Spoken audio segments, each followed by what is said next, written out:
నమస్కారం. Pen power news కి స్వాగతం. ముందుగా ముఖ్యాంశాలు.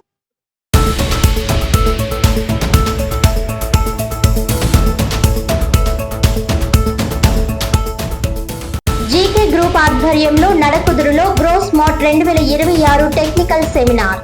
ఆక్వా రైతులకు ఆధునిక సాంకేతిక పరిజ్ఞానం అందించే దిశగా సెమినార్ నిర్వహించామన్న managing director Y Siddharth Reddy.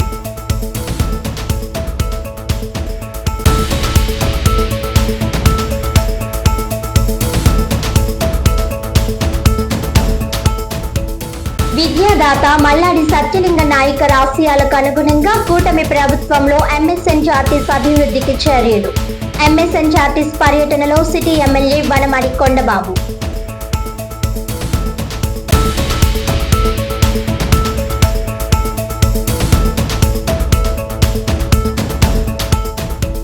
Jaggampeta నియోజకవర్గం గండేపల్లి మండలం తాళ్లూరు పుష్కర్ ఎత్తిపోతల పథకం పునరుద్ధరణ పనులకు ఈ నెల 19న రాష్ట్ర మంత్రి నారా లోకేష్ శంకుస్థాపన. ఏర్పాట్లను పరిశీలించిన ఎమ్మెల్యే జ్యోతుల నెహ్రూ.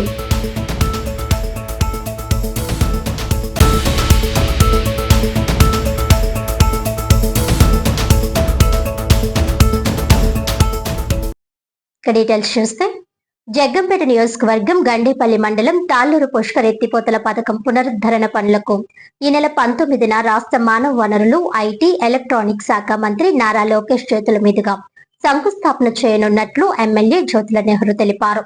ఈ సందర్భంగా ఎమ్మెల్యే జ్యోతుల నెహ్రూ మాట్లాడుతూ గత వైసీపీ ప్రభుత్వ నిర్లక్ష్యం కారణంగా తాళ్లూరు లిఫ్ట్ సుమారు 6 సంవత్సరాలుగా మూలన పడి రైతులకు తీవ్ర నష్టం కలిగించిందన్నారు. కూటమి ప్రభుత్వం అధికారంలోకి వచ్చిన వెంటనే ముఖ్యమంత్రి నారా చంద్రబాబు నాయుడు దృష్టికి ఈ సమస్యను తీసుకువెళ్లడం జరిగిందన్నారు. ఆయన సానుకూలంగా స్పందించి 2వ ఏడాదిలోనే 52 కోట్ల రూపాయలతో లిఫ్ట్ పునర్వ్యవస్థీకరణకు కేబినెట్ లో ఆమోదం తెలిపారని తెలిపారు. నిధులు మంజూరు, టెండర్ ప్రక్రియ పూర్తయ్యాయని, పనులు దక్కించుకున్న మెగా కంపెనీ ప్రతినిధులతో సాంకేతిక అంశాలపై చర్చించి పనులు వేగవంతం చేసేలా ఆదేశాలు ఇచ్చామని అన్నారు. శంకుస్థాపన అనంతరం పనులను యుద్ధ ప్రాతిపదికన చేపట్టి రాబోయే ఖరీఫ్ సీజన్ జూలై 20వ తేదీ కల్లా పూర్తి చేసి తాళ్లూరు చుట్టుప్రక్కల గ్రామాల రైతుల పొలాలకు నీరందించేలా చర్యలు తీసుకుంటామని ఆయన అన్నారు. శంకుస్థాపన కార్యక్రమాన్ని విజయవంతం చేయాలని ఆయన నాయకులు, కార్యకర్తలు ప్రజలకు పిలుపునిచ్చారు. ఈ కార్యక్రమంలో Pushkar project committee chairman Adabala Bhaskar రావు,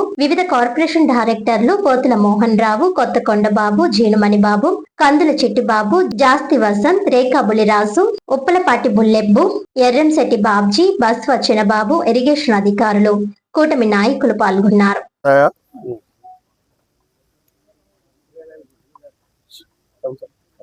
తాళ్లూరు లిఫ్ట్ ఏదైతే సుమారు 6 సంవత్సరాలు బట్టి మూలబడిపోయినటువంటి పరిస్థితి ఉంది. మా ప్రభుత్వం వచ్చిన తర్వాత కూడా ఇది 2వ సంవత్సరం ప్రయత్నం చేయడం. చంద్రబాబు నాయుడు గారు దీని మీద స్పందించి క్యాబినెట్లో నిర్ణయం తీసుకొని 52 కోట్ల రూపాయలు దీన్ని పునర్వ్యవస్థీకరించడం కోసం నిధులు ఇచ్చినటువంటి పరిస్థితి. టెండర్ కూడా పిలిచినటువంటి పరిస్థితి. టెండర్లో కూడా ఒక సమర్థవంతమైనటువంటి సంస్థ మెగా ఇంజనీరింగ్ వ్యవస్థ ఈ టెండర్ తీసుకోవడం, అది కేవలం నా రిక్వెస్ట్ మేరకు. ఎందుకంటే వాళ్ళకి ఇవాళ ఉన్న స్థాయిలో చాలా చిన్న వర్క్, ఇది ఒక నెలలో పూర్తి చేసుకుని పోయే వర్క్.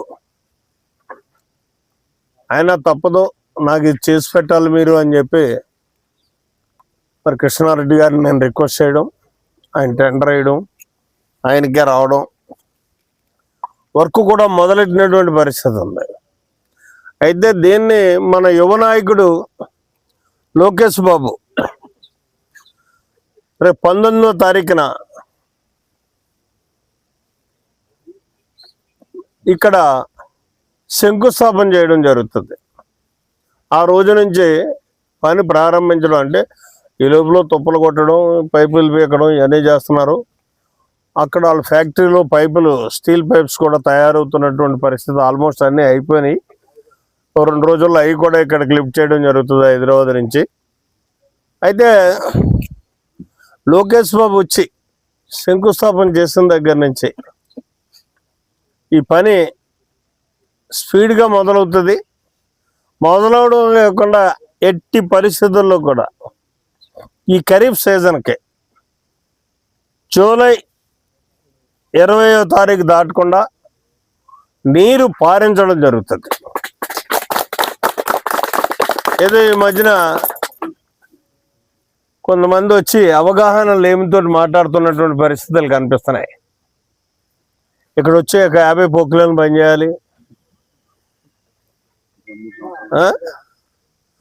ఇది ఇంకా 3 సంవత్సరాలకు కానీ ఇది అవ్వదు, అదిగో శంకుస్థాపన ఇదిగో శంకుస్థాపన అంటున్నారు.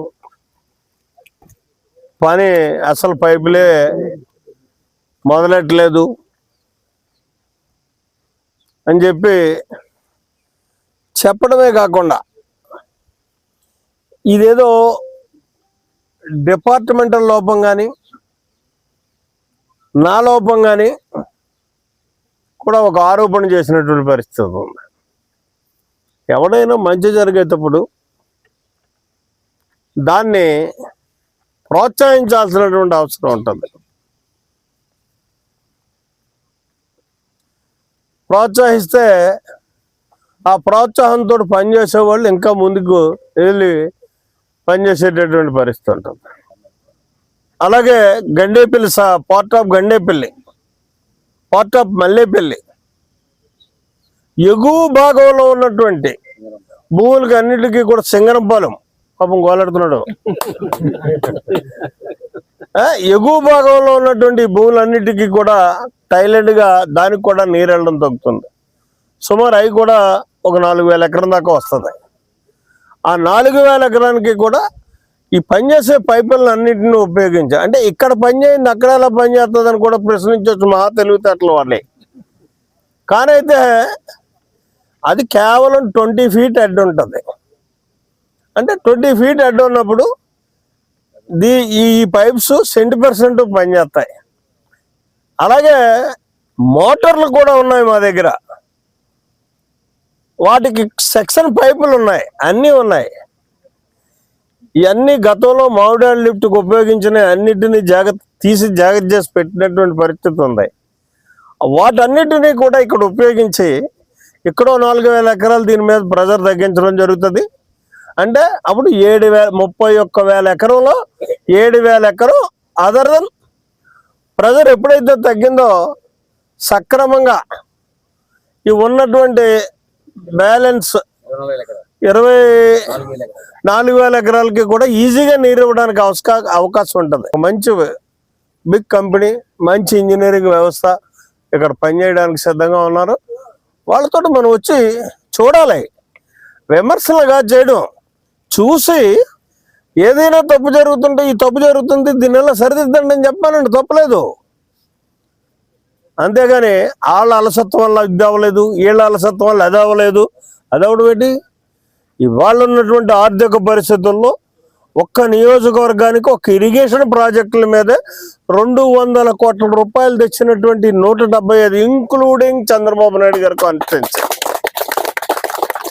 200 కోట్ల రూపాయలు తెచ్చినటువంటి కాన్స్టిట్యున్సీ ఏదైనా ఉందంటే అది జగ్గంపేట కాన్స్టిట్యున్సీ. దానికి అధికారుల సహకారం, అక్కడ చంద్రబాబు నాయుడు గారి సహకారం,